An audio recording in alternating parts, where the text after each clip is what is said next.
एक मकान के अंदर दो किराएदार रहते थे। मकान मालिक लगभग 40 किलोमीटर दूर रहता था। एक दिन एक किराएदार के मन में क्या आता है कि क्यों ना जो पड़ोसी किराएदार है उसके घर का कनेक्शन काट देता हूँ, क्योंकि वहाँ वो रहता ही नहीं है। महीने के महीने किराया तो देता था, लेकिन वो आता बहुत कम था। इसलिए उसने सोचा कि अगर उसके घर की बिजली कट हो जाएगी तो बिजली कट होने की वजह से 100-200 या उससे ज़्यादा रुपए अगर बचेंगे तो वो बिजली के बिल में उसके एडजस्ट हो जाएंगे। इसलिए उस पर बिजली का जो अतिरिक्त भार पड़ रहा है उससे भी वो बच जाएगा। कुछ इसी तरह का उसके मन में लालच आता है और किराएदार ने अपने ही पड़ोसी किराएदार की बिजली को कट कर देता है। और जैसे बिजली कट करता है कि अभी 24 घंटे का समय भी नहीं बीता था कि पूरे इलाके में इतनी बदबू फैल जाती है, दुर्गंध फैल जाती है, जो कि लोग समझ नहीं पाते। पुलिस मौके पर आती है और पुलिस ने आकर इस पूरी बदबू को, इस दुर्गंध को ढूंढने की जब कोशिश की तो पता चलता है कि एक लाश जो 10 महीने से एक फ्रीज के अंदर पैक है।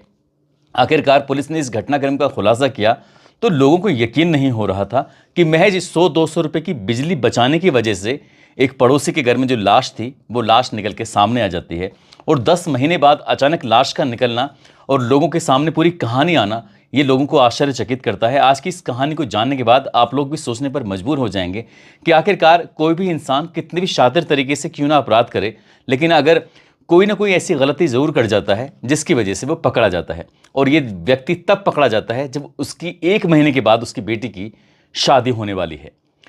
आदाब, नमस्कार, सत श्री अकाल। मैं उस्मान सैफी। आज की जो सच्ची घटना मैं आपको सुनाने जा रहा हूँ, ये सच्ची घटना है मध्य प्रदेश का एक ज़िला है देवास। देवास शहर की ही एक कॉलोनी लगती है, वृंदा धाम कॉलोनी।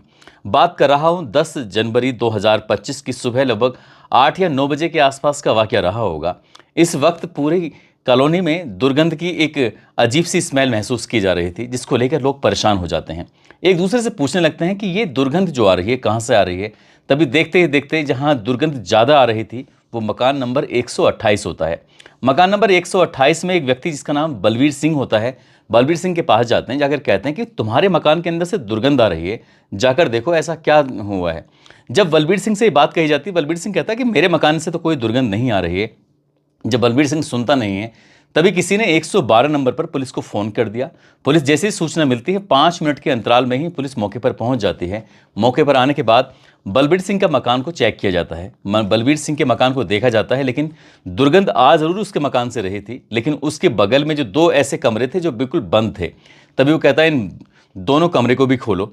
तो बलवीर सिंह कहता है कि साहब मैं इन कमरों को नहीं खोल सकता, क्योंकि इसके बारे में तो आपको मकान मालिक ही बता सकते हैं। मकान मालिक यहाँ से लगभग 40 किलोमीटर दूर इंदौर में रहते हैं, जिनका नाम DK श्रीवास्तव होता है। अगर यदि उनके बारे में बात करें तो साल 2014 में उन्होंने देवास शहर की वृंदाधाम कॉलोनी में एक मकान खरीदते हैं और मकान को खरीदने के बाद उसको एक किराए पर दे देते हैं। अक्सर उसमें किराएदार आते हैं जाते हैं, इस तरह से एक सिलसिला चलता रहता है। ऐसे ही जब उन्हें फ़ोन किया जाता है वो मौके पर आते हैं। उन आने के बाद वो कहते हैं कि साहब ये जो कमरा है, ये जो घर है, ये 2 हिस्सों में बटा हुआ है। एक पर रहता है बलवीर सिंह और दूसरे में हिस्से में रहता है संजय पाटीदार। संजय पाटीदार जो कि उज्जैन के इगोलिया एक गांव लगता है मौलाना, वो वहाँ का रहने वाला है। उससे मैंने अभी 5 दिन पहले ही कहा था यदि तुम यहाँ नहीं रहते हो तो इसलिए मकान को खाली करो, जो भी सामान है इसको यहाँ से लेके जाओ। और वो कहता है कि जिन संजय पाटीदार कि साहब मैं आपको हर महीने के महीने किराया दे देता हूँ, मैं आपको बिल्कुल भी परेशान नहीं करता, मेरा सामान वहाँ रखा है, उसे रखने में कौन सी दिक्कत, कौन सी आफत आ रही है। इसलिए मकान मालिक को पैसे से मतलब होता है। वो कहता है कि कोई दिक्कत नहीं, कोई परेशानी नहीं है।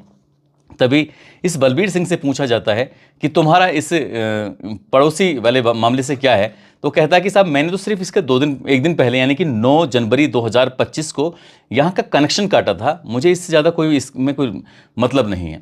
आखिरकार पुलिस उस कमरे को खुलवाती है। खुलवाने के बाद जब अंदर जाती है तो पूरे कमरे को देखा जाता है। तभी पता चलता है कि जो फ्रिज है, फ्रिज को कपड़े से बांधा हुआ था पूरी तरह से, इसलिए फ्रिज को ही खोला जाता है। दुर्गंध उधर से ही आ रही थी। जैसे ही फ्रिज का ढक्कन यानी कि उसका दरवाज़ा खोला जाता है, दरवाज़ा खोलते ही एक लाश उसमें से निकल के गिर जाती है।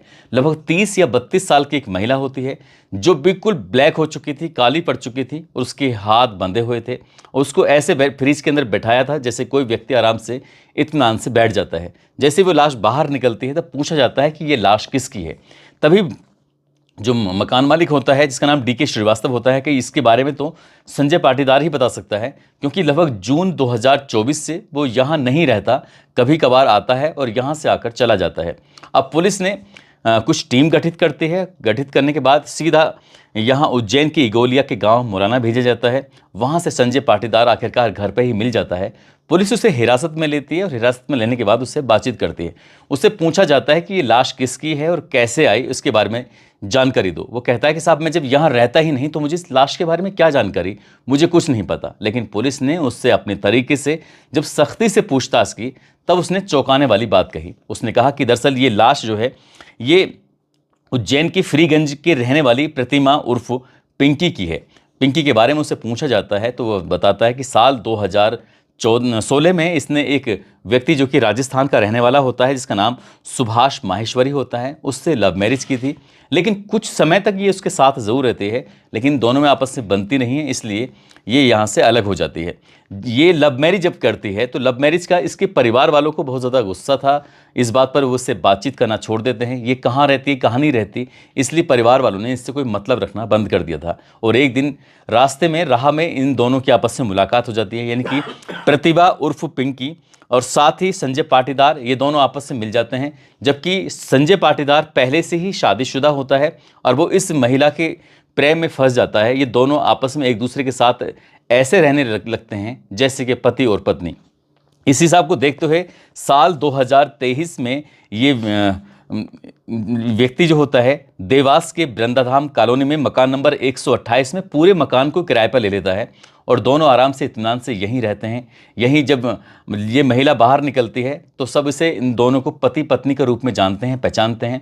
वो महिला भी सिंदूर लगाकर कुछ ऐसे ही रहती थी जैसे क्या संजय उसका पति है। यदि मोहल्ले पड़ोस के लोग छोटी मोटी परेशानी दिक्कत में यहाँ आते थे जाते थे, इस तरह की सारी बातें होती थी। लेकिन ये शादीशुदा होने के बावजूद भी पिंकी इस पर दबाव बनाना शुरू कर देती है कि मैं तुमसे ही शादी करूंगी, कि पूरा मोहल्ला मुझे और तुम्हें पति पत्नी के रूप में जानता है, पहचानता है। अब इस बात को देखते हुए संजय थोड़ा परेशान रहने लगता है। संजय कहता है कि मैं पहले से ही शादीशुदा हूं, इसलिए मैं तुमसे शादी नहीं कर सकता।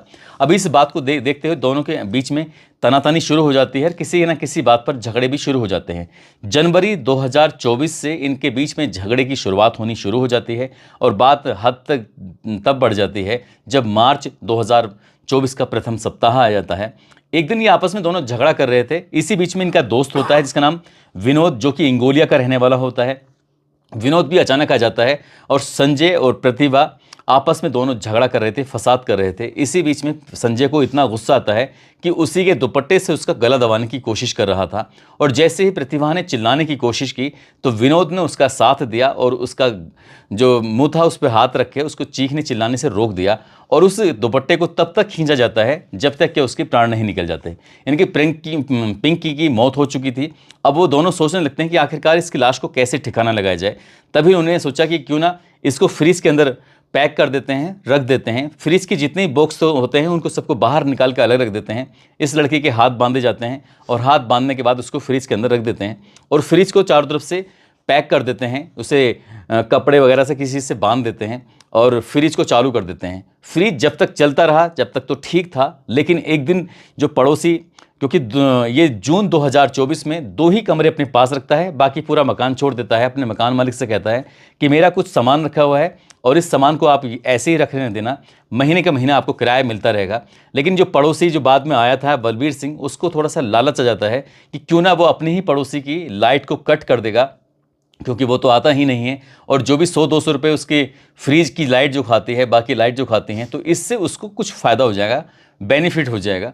और इसी पैसे को बचाने के लिए उसने अपने पड़ोसी की लाइट, जैसे संजय की लाइट जैसे ही काटता है तो उसके फ्रिज के अंदर से दुर्गंध आनी शुरू हो जाती है और इस बात की पूरे मोहल्ले में जानकारी हो जाती है। पुलिस मौके पर आती है और उसके बाद लाश निकाली जाती है। निकालने के बाद पोस्टमार्टम वगैरह होता है।